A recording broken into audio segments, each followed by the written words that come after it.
Welcome to The Talk's Season 7 photo shoot. It's unbelievable that it's been that many years, and we're doing a bunch of different setups, some stuff for social media. This is usually a film day for us, and we're all here together, still together, but we're not doing our show, so it feels a bit naughty, but it's fun. We always look forward to it because it's one of the only times we get to spend an entire day together. You see us getting all glammed up and dolled up and having a lot of fun and having a great lunch. Whoever made the macaroni and cheese? I look at some of the old seasons and I cringe when I look at how big I used to wear my hair. I mean, not that it's small now. I like big hair. But yeah, I was kind of like the Chinese Dolly Parton.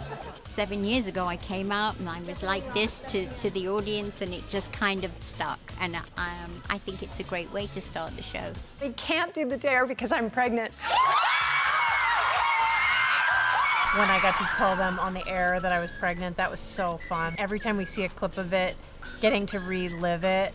So just having that memorialized was just personally really special for me. The other women at the table talk about things they're going through personally, and being able to be there to support them in the way that they've supported me, I think, has been my favorite part of the last few seasons. Every day there's something different to talk about. You know what? We're waiting for life to happen so we can talk about it. What's fun for me is when the guests go, "It's over?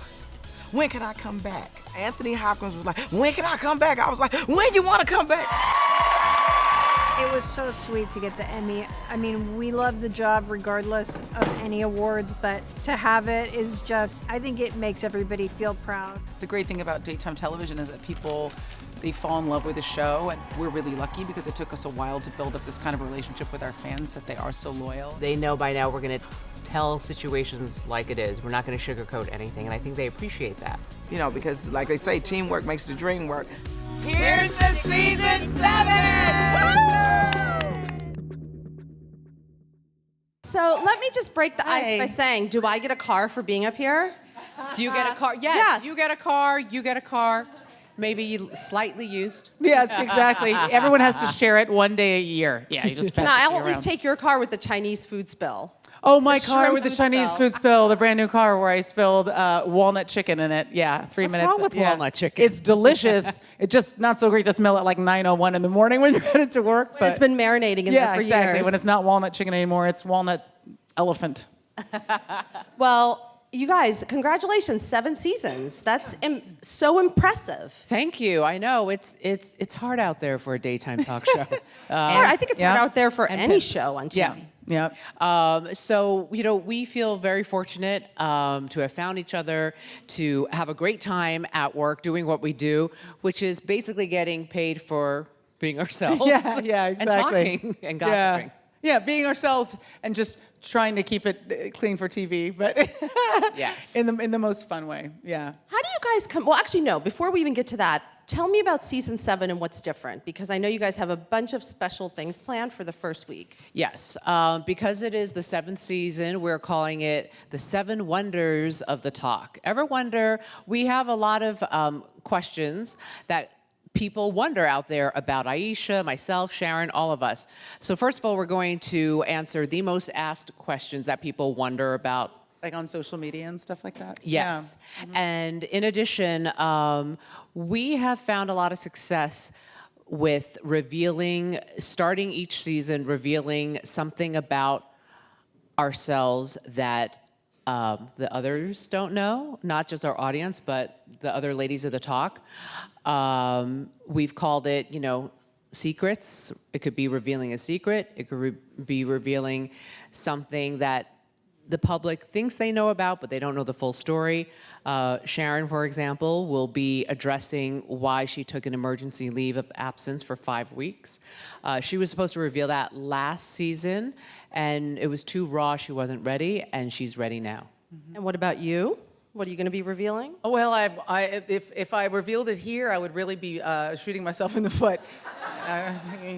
See me replaced by LeBron James or somebody else at the show on Monday.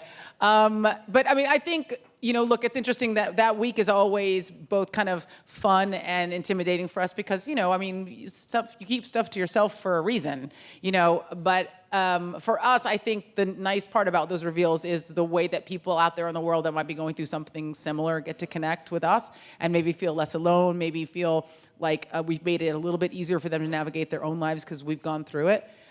So I'm going to be revealing something about myself. Everybody's going to do something. It'll be a little different than what we've done in the past because we don't want to repeat ourselves. Last year you had a big one revealing that you were going through a divorce. Yeah, we didn't do that during the season premiere. I did that kind of mid-season. Honestly, I was hoping to have done it now, but it got leaked that I was going through a divorce, and so I had to address it. And I think it wasn't. Look, it's really hard to go through a breakup for anybody in any situation, but let alone to read about it in the paper. It's no fun. And I think for me, I was really fighting to stay in my relationship for a long time, and I wanted to keep it private until I knew what was going to happen. And I also love this person, and I wanted to protect them as well. So, sometimes you keep stuff to yourself because you're trying to be kind to the people around you, and it always stinks when you're forced to talk about your private stuff. And I always say, what if you were breaking up and your friends were like, I know you guys are working your stuff, but I'm about to tell everybody what's going on in your relationship. You would cut those people out of your life. We can't do that, you know what I mean? So it's not always fun to live your life in that way. But it must be nice, too, to have a show with so many millions of viewers where you can choose your platform. You can, Sometimes if you have an choose, issue, and sometimes it's chosen for you. The great thing is the times that we have been scared to put ourselves out there and be vulnerable, it's always been so nice to see that the internet is not full of haters. People did not judge us, and they instead supported us, and they either said, I've gone through something similar, I relate to what you said, and I'm proud of you, and thank you for sharing, and just really been encouraging for us to open up even more, which is why we keep doing it. And we do it on a daily basis with our topics. how do you guys come up with your hot topics? Our executive producer, John Redman, he's been in the daytime talk space for decades, and he knows us, and he has a knack for what sells.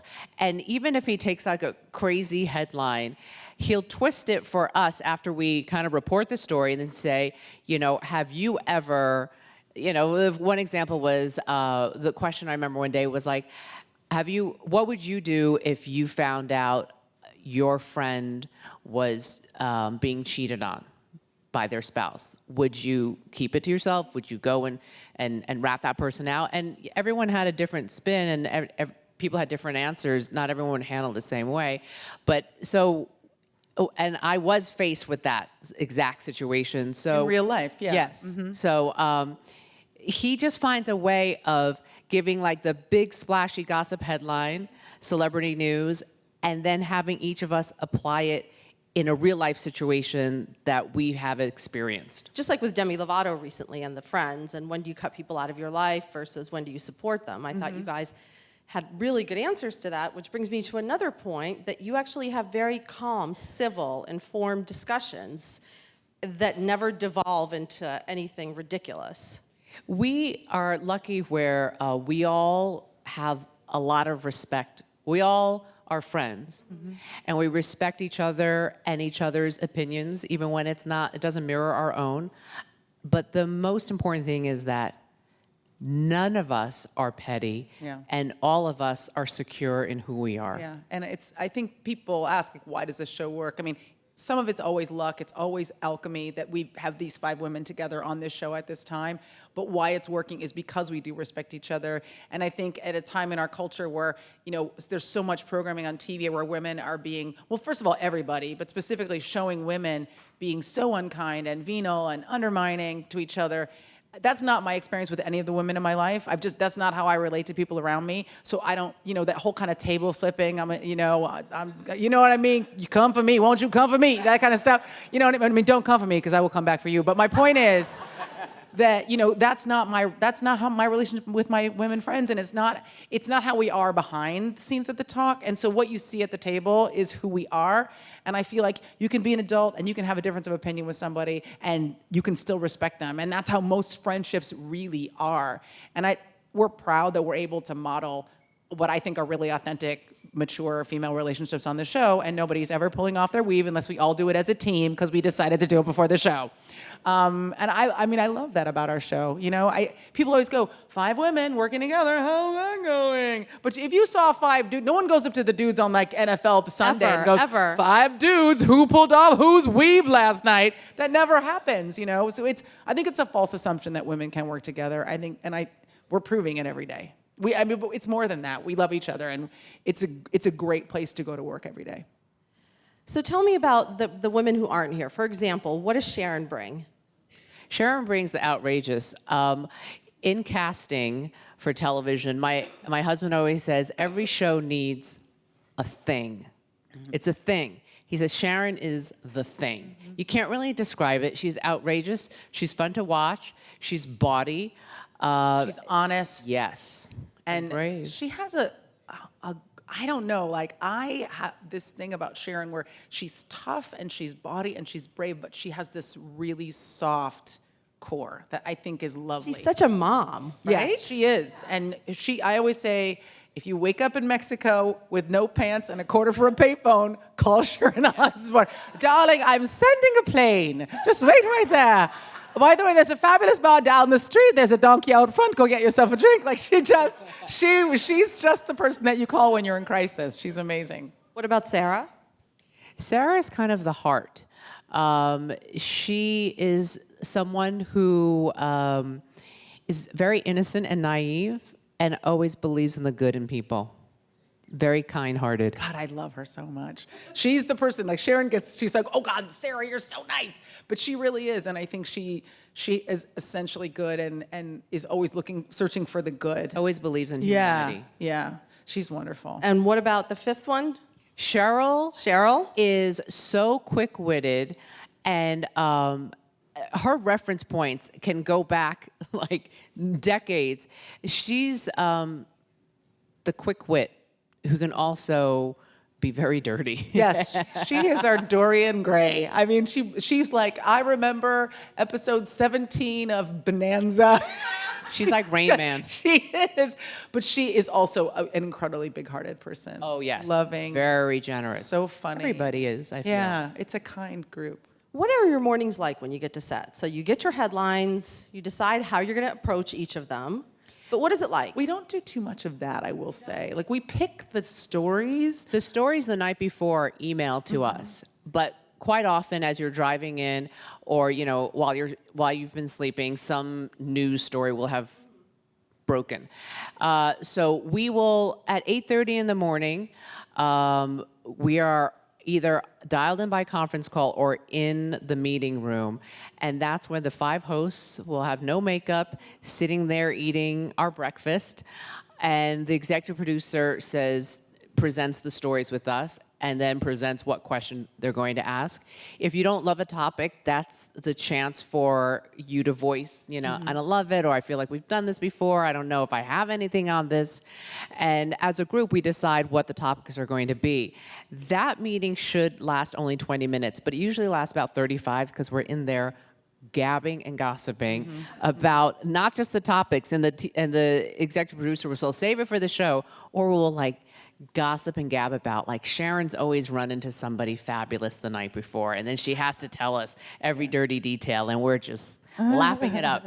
And then at about 9 a.m., in a perfect world, everyone goes to hair and makeup. I stay behind that room, and I'm one of the writers on the show. We write it, and by 11 a.m., well, 10:45, we have like a quick housekeeping meeting that should only last 5 minutes, where the whole team, the director, the producers of the show who have produced segments and celebrities coming on, we just go through a quick housekeeping meeting, and then 11 a.m. West Coast time, we are wheels up live on the satellite to the entire East Coast.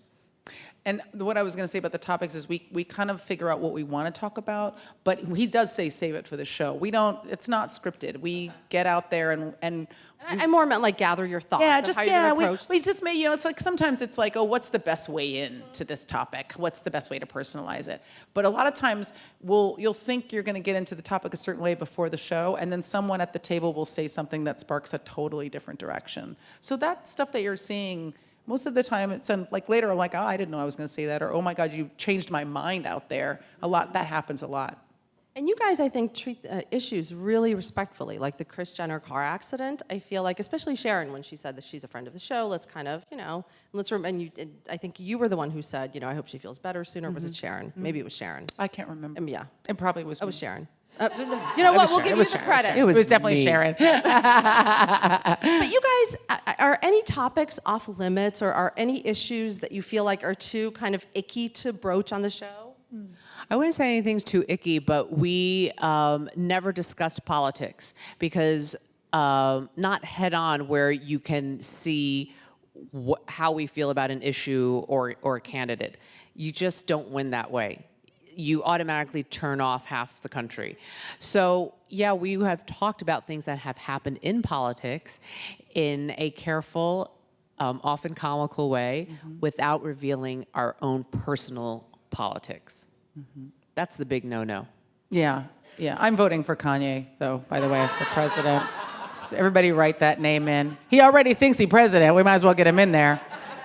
You'll have the best footwear of any president ever in Oval Office. Exactly. Give me that. He'll be tweeting the president of Russia to give him money to finish his fashion line. I think we try to also be respectful generally about topics overall. You know what I mean? I think Never judgmental. Yeah. And a big thing about the show, and Julie said this to me earlier today, that we talk about celebrity news, obviously, but one of the reasons we also talk about ourselves is that we're not there to judge what other people are going through. We talk about our own lives. We're just as human as everybody else. And it would be a little hypocritical to be talking about other people's lives and not talking about our own lives. And I think even when we do talk about celebrities, the questions become, well, what would you do in this situation? How can you relate to this? Has something like this happened to you? Because the fact of the matter is, everybody gets up in the morning and puts their pants on one leg at a time. We're all going through the same experiences, relationships coming together, falling apart, family. Everybody has the same challenges. And I think the personal aspect of the show is why people love it, what they connect to.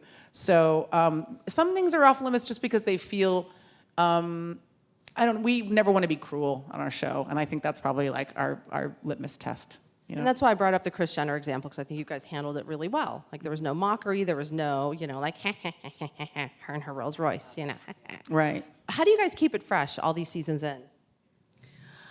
Well, we have to thank the real life headlines. I guess reality trumps anything you could write up, right? Yeah, truth is stranger than fiction. There's rarely a day where we don't have juicy topics, and we always run long. We end up having to drop topics as we're live on the air, and hopefully the ones that we've dropped could be done the next day if there's room and if it's not dated. So it's easy to keep it fresh with, what's making headlines out there. Plus, with the internet, it's just this bottomless font of stuff. Do you know what I mean? Like, there's always the big headlines, but there's always some weird person that did something crazy in their hometown, put their cat on the dashboard, left their baby at the post office. There's always news, you know what I mean? And there's always a way to, but again, the Usually way in Florida, Texas, or Ohio, or Arizona. Or Mississippi. Whenever Have there's you had that a story. Mississippi? Oh, yeah. No, because I covered news for many years, and it used to be just either Ohio, Florida, or Texas. And Utah and Arizona. You would just assume, like, someone found like a 50-foot alligator in their bathtub. You're like, yep, that's Florida. Yeah, well, that's Florida. Yeah, Florida. But I think because the show always ends up being personal, like, how would you respond? We can find a way into almost any story, and then hopefully that conversation evolves from there. And before we go to the audience, I wanted to ask you, I assume everyone has to be on their A game and super quick-witted, right? Yes, because it's live. Yeah. It's live, and 2 of the 5 are professional comedians. So anytime Cheryl's fast. Cheryl is so fast, and so is Aisha. Aisha, we learn a new SAT word every day between 1 and 3. Yeah. They're like, I gotta Google this, bitch, it's making me sense. I know if I can make you or Cheryl belly laugh, then I feel like... We all, like, I say this all the time, a point for one of us is a point for the team. Like, when any one of the ladies, when Julie gets a joke off, like, we just high-five each other. We're all so proud of each other. But here's my favorite thing. before every show, Cheryl's like, I ain't got none today. I got no jokes. I'm not funny today, man. I ain't gonna be funny. Aisha better do something. I'm not funny. And then she gets out there and just boom, boom, boom, boom, boom, boom, boom, boom, boom.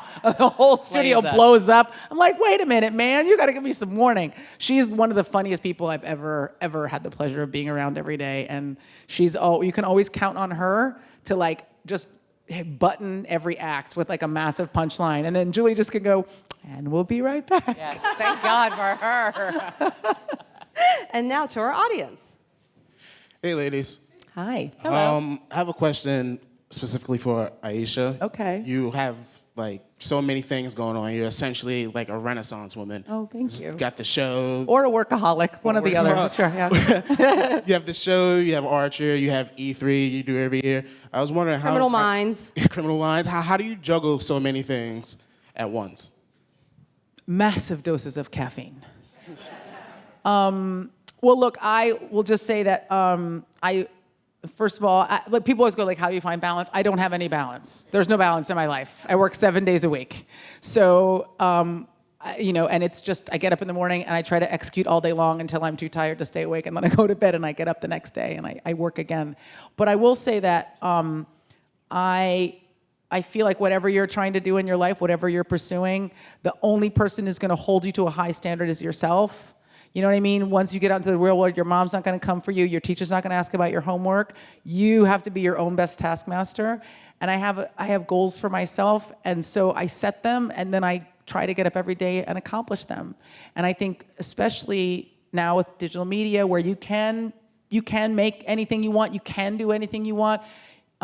There's always going to be people standing in your way. The world is unfair, but you have no excuses. Pursue your goals. And be the person in the morning that goes, did I get it right yesterday? Can I be better?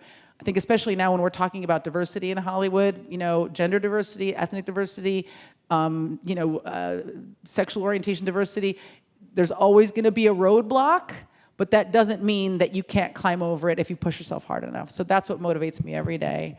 And also my intense, deep clinical workaholism, for which I really do need therapy. I need help. I need a lot of help. Oh God, I could use a vacation. Okay. But I bet when you're on vacation, you check email 24/7. Oh my God. Right? So it's- last vacation, I said I was going to be off of my phone for the whole 10 days. I made it a day and a half. That's I was like like on the impressive, though. toilet, like with the water running, just. Yeah, it's a problem. Next question, please. Hey ladies, thank you for being here. Which would be your go-to guest to interview if you had to interview one person? We've been asked this question a lot, and through the seasons, when we first launched, a lot of us said, Michelle Obama. But what we have found is now that we're going into season 7, is that sometimes the best conversations are when we don't have a guest and it's just us. When a guest gets booked, they come with a publicist who usually limits what they can talk about. And they come with an agenda. They have a project to promote, a film to talk about, TV show, book, what have you. And then the publicist, holds them back. And they're told, no, don't say that, don't discuss this, and don't make a comment with what the ladies were just talking about. So it has become less and less about booking a dream guest because they are always restricted. And it's been more about the deep conversations that we have as a group of 5. Mm-hmm. The first 22 minutes, I've been told by a lot of viewers, is their favorite. And they actually don't always stay in the seat when a guest comes on, even if it's a big movie star, because I maybe saw them, last night on James Corden or what have you. Mm-hmm. Next question, please. Congratulations on the Emmy. Oh, hi. Oh, thank you. So how do you all share it? Like, does anybody use it for a doorstop? That's a good question. Where is our Emmy? I think it's on a shelf at work. Is it? Yeah, I think it's just one, and it's shared by everyone on the show. Yeah. And I think it's going to be, it's part of the set. We had to wait a little while for them to send it. Yeah, I that's think. true. Then when we won it, we took it out to Oh no, dinner. yeah, it came out to dinner with us. Yeah, and we put it in the we middle. bought it, We were, I mean, we're pretty low key, but we were flossing so hard because we were all dressed up, and then we went to dinner and we put it in the middle of the table. We were like, feel free to look at us and feel the heat blowing off of this table. I mean, it was fun. That was fun. It was a nice surprise. Hey, if you can't do it for an Emmy, when can you? I ask I know, you. that was fun. And then we all went home back to our sweatpants and back to it. And last question, please. Hey, ladies. Looking back at 7 years on the show, like, what was what did you guys end up learning from each other since the first time you guys did the show? Oh, that's so great. I think we've all learned what friendship means and sisterhood. And it was also a very pleasant surprise, I think, for all of us to see that 5 women who didn't know each other prior to the job could be so supportive, because I too was used to seeing Real Housewives and the table flipping and all that. And I've worked with, other men and women group dynamic on air called, we're called talent, where not everyone always got along. So I think what I've learned the most is you can work with 4 other women who are talent and really have each other's back. Yeah. And you've passed the test when we're making plans to see each other outside of work, and quite often we see one another more than our own family members because we work a lot. Yeah. Who shuts down the bar? Cheryl. Oh, Cheryl. Cheryl is a machine. She is. She's, Hollow Leg Cheryl, is that her new name? Yes. Oh, no. Prize fighter Cheryl. You're a close second. I'm right behind her. Yeah. I am right behind her. I've been out. I'm sure some of you saw me hobbling around Soho the other night because I was out. Because you can't stay out late in LA. Everything closes, like last call's at 10:45. I was up at 4:15, like, what? I loved it. I love it here. And when is season 7 back? Monday, September 12th, we are back. Awesome. Thank you so much for being here. Thank you for having us. Thank you. Thank you.